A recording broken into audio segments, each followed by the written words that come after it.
History Project interviewing Jeannie Walters on October 25th, 1980 by Mimi Gracely. County, and where were you raised? I've been raised different places in the county, moved from place to place. My dad did. But I was born in Jefferson Township. That's the only town there was here. Yeah, okay. What was your daddy's name? Jonathan Taylor. Jonathan Taylor, okay. And your grandfather, do you remember on your daddy's side what your grandfather's name was? I never did know him. Okay. Do you remember any stories about the Civil War?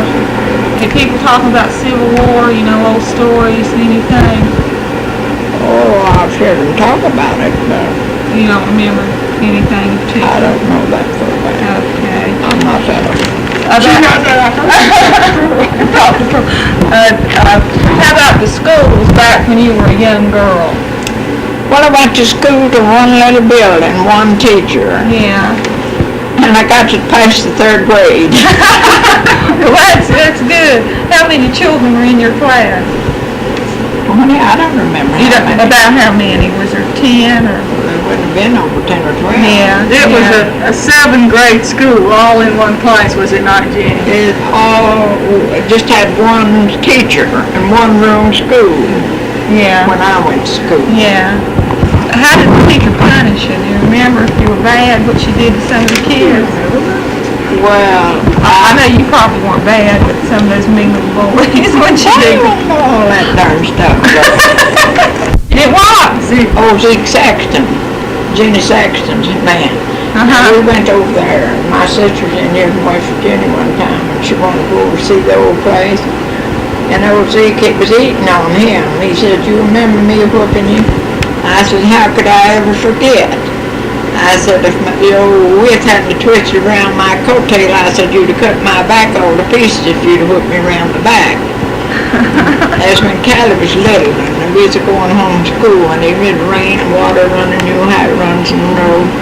And Dick Weasley girls was knocking her down, and I took it up because she's little.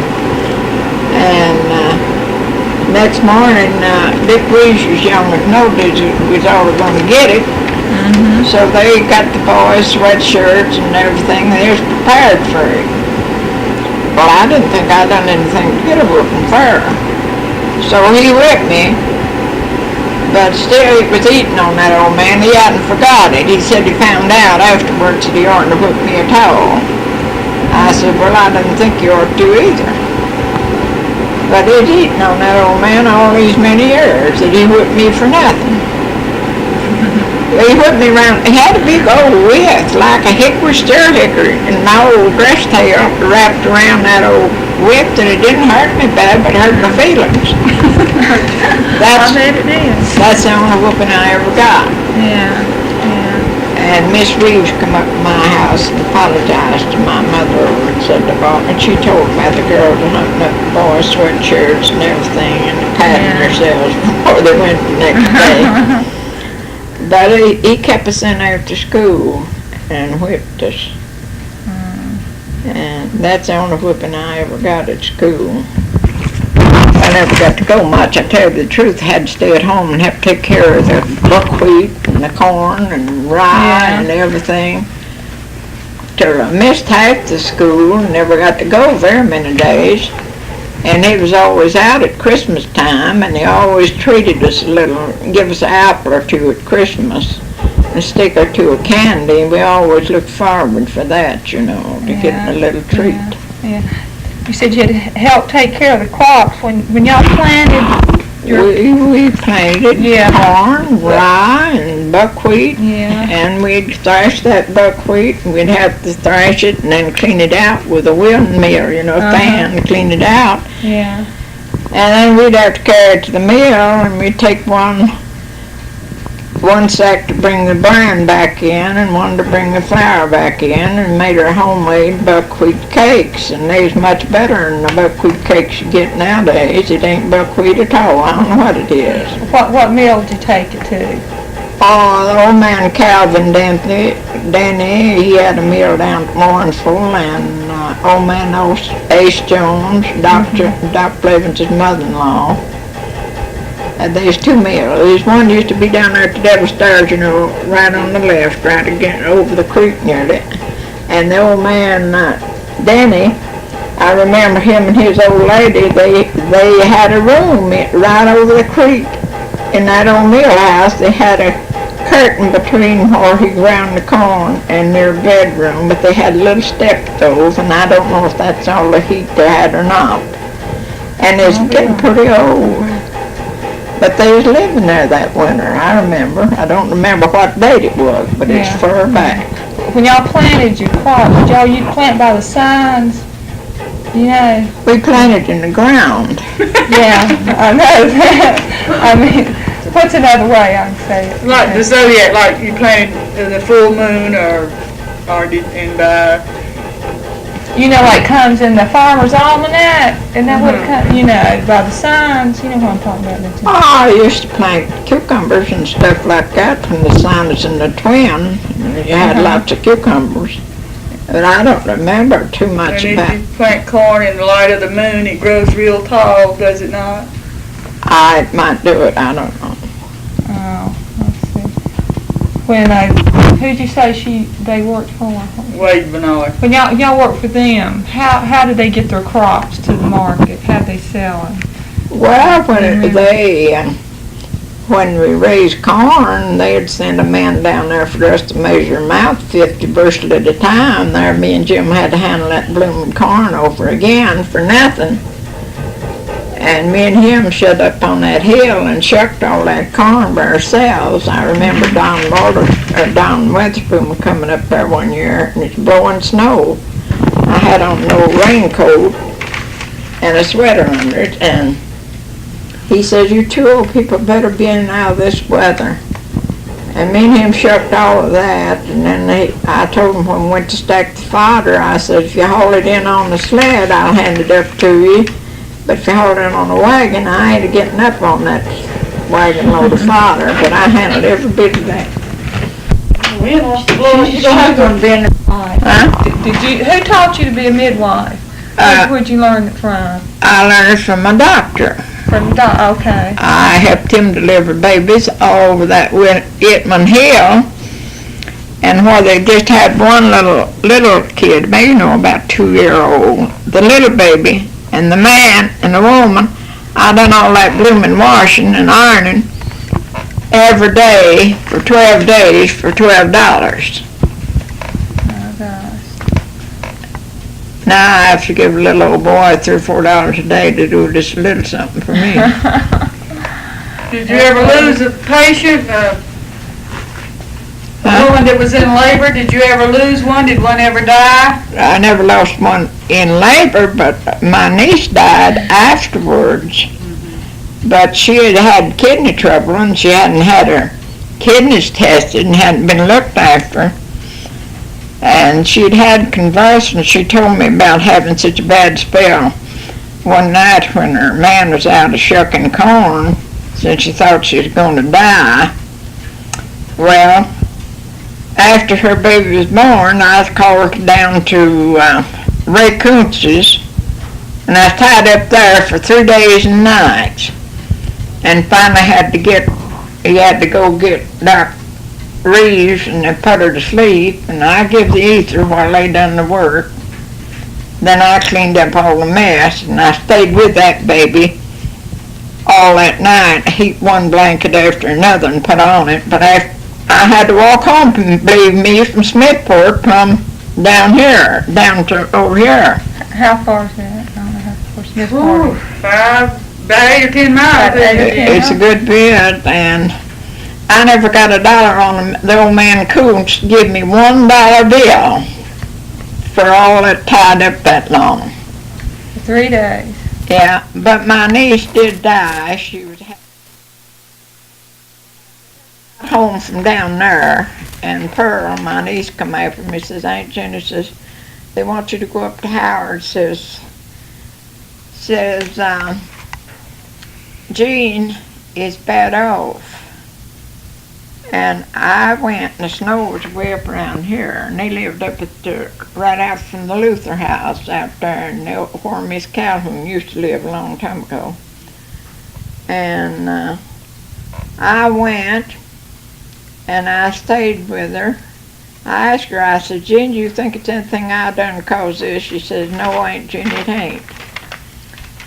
And I told Howard it's awful cold weather. I said, now you keep the room about the same temperature, and I'd fix him a pint of pork acid water. You know, the health department had us to fix that water for him to mop the breast off before the baby's nursed.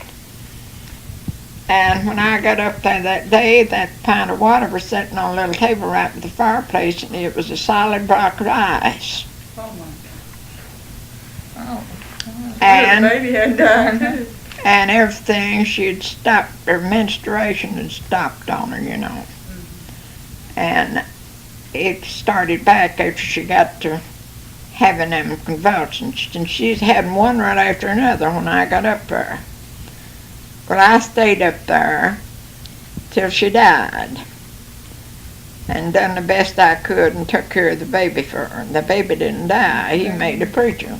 Mm-hmm. And so I think Arthur, that is her daddy, I think he blamed me with it, but Lord knows it wasn't nothing that I done. I couldn't help it, but that's all one. That's all. Well, that's good. Now, how many babies did you deliver? 123. 123. And how long were you a midwife? Well, I don't remember just how long, but I was delivering babies when I first come back here, you know, people found out I could do that, and they just run after me, and help. That's right. You lived in West Virginia a while, didn't you? While I lived in West Virginia, I went with the doctor. People would call me, they'd move in there with a pregnant woman, and they'd ask the doctor where they could get a nurse to help take care of their wife. And he'd always point them to me. So I don't know how many I helped him deliver, and I cleaned up all the mess and done all the washing afterwards. And then I moved back here before Geraldine was born, and I don't remember just when. I know I used to carry her on my hip, go up to Dent Bears and deliver babies, but I don't remember just what date it was. Yeah. But she was 43 when she died, and she's been dead 4 years. But I was delivering babies before she was born. 50 years. Yeah, you did about 50 years. Did you ever, when you were going to deliver a baby, did you talk to the mother before, give her any instruction about how she should, you know, when she was pregnant? Did you help her along? Well, they used to just come after them when they was going to have their babies. That's what they did, you know. I told them about it when I knowed about it, because Clyde Osmond up here, before her baby was born, her feet and legs felt sore, and I told her and her mother both they better go to a doctor. And they just ignored me. They wouldn't pay no attention. Yeah. And then whenever the baby was born, she went to having convulsions, and now she's sitting up there in a wheelchair most of the time, and I think she's able to do more than she really does. But they sent after Doc Reeves. They finally took her to Doc Reeves, and he told them they'd come too late. She had poisoned kidneys, and that's what Pearl had too. And they had never took her to the doctor. From not getting the right prenatal care. Yeah. And when I got up on the hill, when Pearl was bad off that night, I says, we got to have a doctor. And Howard says, they won't know a doctor come. I says, well, you go call Dr. Ray, go tell him I said to come. So Dr. Ray come, and it was so cold I had to give him one of my towels out of my bag where I had took my clean towels with me to wrap around his head to go back out to Luther Place to get in his car to go home. And he went and got Doc Reeves the next morning and brought him out there. Well, there wasn't nothing they could do. She just had one convulsion right after the other. She just died. And I always hated that's bad. That's the only one I ever lost. Did you ever lose a baby? Well, I never lost one, but I've been where there's born dead, and that Ray Coons has died after I left. I stayed there all night. I'd been gone 3 days and nights, and he gave me an order to stay there all night. Or I sit up all night and heat one blanket after another, but it was making a funny little racket all night. It wasn't natural. And I believe them faucets done something to its head. They had to take it, you know, and squeeze its head up too much, I believe. I don't know what it was. And then he died after I left.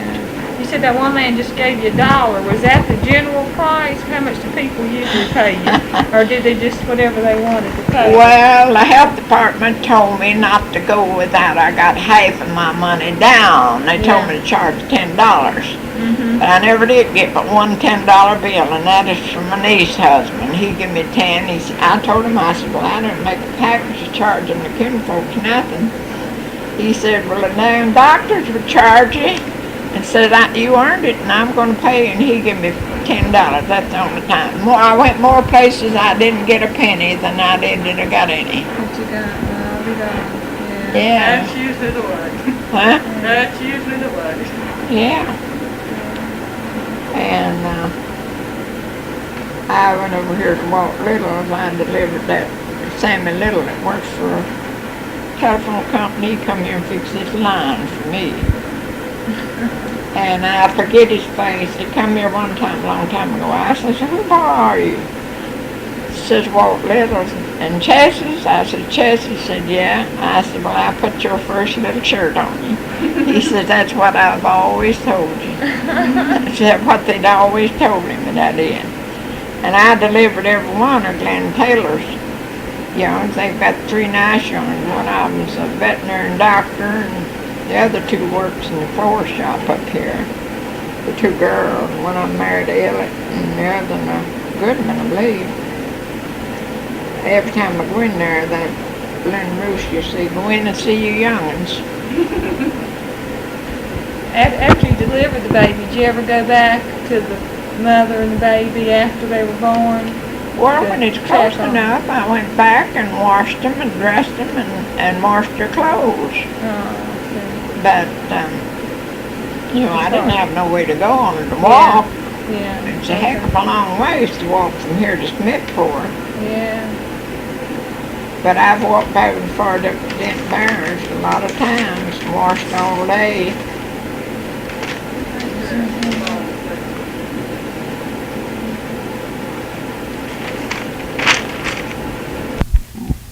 Break the road for me to walk up there. I lived way up the house, close to where Tom Parsons just lives. Now I can't hardly locate the place when I go through. Everything's changed so much. And I was tied up there for 3 days and nights. And you couldn't get a doctor at all. The snow was way up like this. And that's what I told Dr. Kirks when he come in the room that morning. I thought he'd gone to Georgia to see his daughter. I said, I thought you'd gone to see your daughter. I'm going to Georgia. He said, did you ever get knocked out of a trip on account of a baby? I said, I don't know if I ever got knocked out of a trip. I said, did you ever have to go a trip and wade the snow up here and be tied up for 3 days and nights and nothing to eat but black coffee and cornbread for 3 days and nights? And he just grinned. I says, you doctors, I says, you get big pay for yours, and most of mine was all charitable work. Can you remember some things that the way people used to do them back then, you know, that we don't know about now that you think might be interesting? Do what? Like, what kind of tools and machinery did y'all use when you planted, when you worked with them, or did you have any? Probably didn't. Well, we had shoes. My daddy had steers. He plowed the corn out with one steer, and he'd turn it when he's turning the land. He used yoke of our oxen, and we use hoes and mattocks and axes like anybody would to clean up land. Yeah. No tractors though. No, there wasn't none. Yeah. I No hay remember. balers. I remember when the first car drove down this road up here, and there wasn't no hard top road, and the mud is up to here, and it's Tambui and Bob Barr on the first car ever drove out this road. When did they pay the roads in Nash County? I don't remember how long they've been paid. That book on the history of Dodge County tells Okay. Grandpapa had something to do with that. Oh. I don't know how long, but I used to be muddy, you know. And when it was muddy, I remember Tambui and Bob Barr driving out that road the first car. But I tell you, I don't remember what date it was. Yeah, I know you don't. Take somebody who mighty good to remember or have it all set down to remember all that junk. Oh, I got my practice under a doctor. Uh-huh. And when I come to this place, I got caught in a few places and had to do it, and then people found out I could do it, and they come all the time, and then health department, they said for me to get my certificate and go at it right so I could charge. And they said, don't go without they give you half down, but I couldn't do that. I went anyhow. What'd you have to do to get a certificate? Just fill something out? Oh, they just, I forget whether I had to sign anything. I guess I did. Uh-huh. And Larry Culvert's wife used to come down to my house and collect my certificates, you know, filling them out for me. She got $0.25 apiece for that. Now, that wasn't much, was it? No, it sure wasn't. That Carrie McNeil, she knows all about me. She told me one time she was going to try to get off down here to see me if it wasn't nothing to make an excuse to come, just to take my blood pressure. Carrie's retired now. Huh? Carrie has retired now. Has she? She getting up yonder, ain't she? Wasn't very many people that had horses. There's yoke of steers. I used to plow with steer. My mother used to plow corn out, and us young'uns hoe it. She'd plow it barefooted, and big fields of corn, and us young'uns are hoeing it. What happened to any horses? I don't know. Maybe they hadn't been born yet. Hadn't been born yet. That might be it. Well, there just wasn't very many. They were all at west. There wasn't very many horses. There's more yokes of oxen, they call them. I used to take the yoke off of them and ride one of them barebacked into dinner when we come into dinner. What, from school?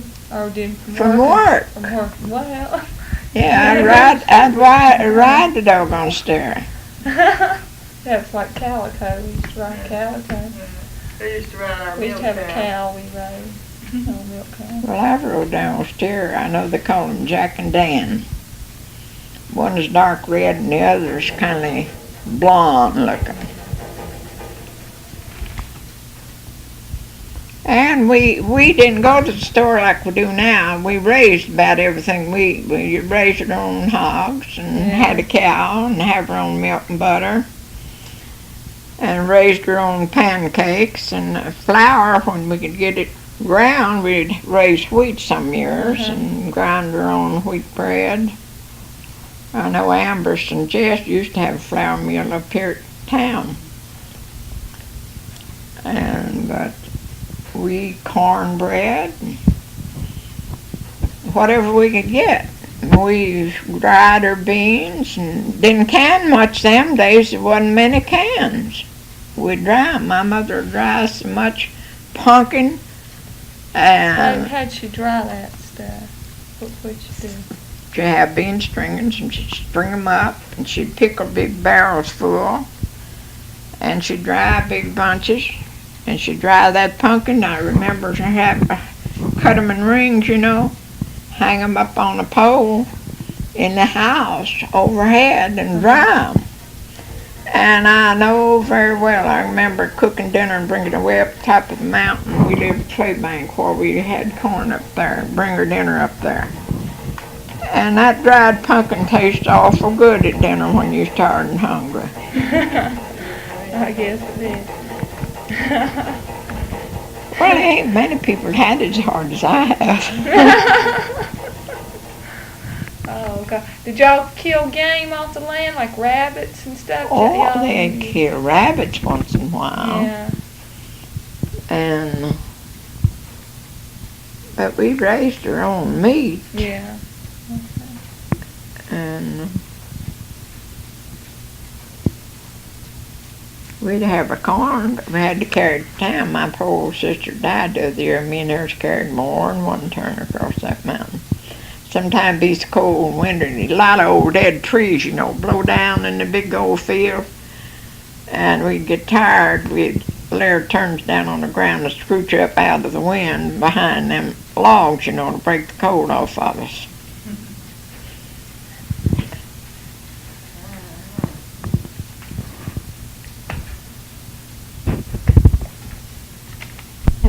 Huh? When'd you move to West Virginia? I didn't know you. Oh, we moved to West Virginia when Clarence was a baby, my first baby. Mm-hmm. And How come y'all moved up there? Huh? How come you moved to West Virginia? we went to try to get work to make Yeah. money to make a living. It Me wasn't, and- wasn't much of a living here in Ashe County, was it? There wasn't no money. Yeah.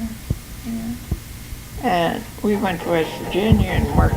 We lived over there at Ipman, West Virginia for 12 years. All my three last boys was born there at Ipman. Before Jim was worked for Ipman Coal Company. And Dr. Steele was my doctor when Herbert was born. And then Dr. Porter come on after Dr. Steele. And he's my doctor when Avery and Don was born. But we've been back here a very long time. My girls was born after we come back Yeah. here. And Doc Eller was my doctor when Charlene was born, but he never got there. She's already there, and Ada was just raising the Dickens because Jim and Herb was trying to put out a crop of cabbage down Fred Culver. And he left Herbert at home with me, so if I got sick, Herbert could come after me. He's big enough to go down there after him. And he come home, and Fred Culver brought him up there to the Hamilton Barn. There, Hamilton Barn, used to call it the Hamilton Barn, there where Brantley Burkett lived. Right along there was a big old barn. And that land belonged to Moore Hamilton. And so Fred Culver went on and sent Doc Eller down there, but when he got there, the baby was there. And Ada was just raising the devil because Jim had went off to work and me sick. Well, I wasn't bad off, but I told him I believe I was getting sick. You know how you have them pains right smart bit before they get real bad. When they get bad, you have to go to work with them, don't you? And I told Ada, I said, well, if I could get to myself, I could do it myself. And so everything went off all right. The doctor, he cut the cord after he got there, but Ada was scared to death. She didn't know what to do. But I wasn't scared so bad. I knowed I was hurting. And then when Julie was born, a little over 7 years later, Doc Ray was my doctor, and he gave me a shot. I don't know whether to hurry it up or what, but boy, them old pains doubled up on me. It didn't let me have time to breathe between pains. I said, that old boy never heard nobody pray. He heard it that evening. I really sent him up.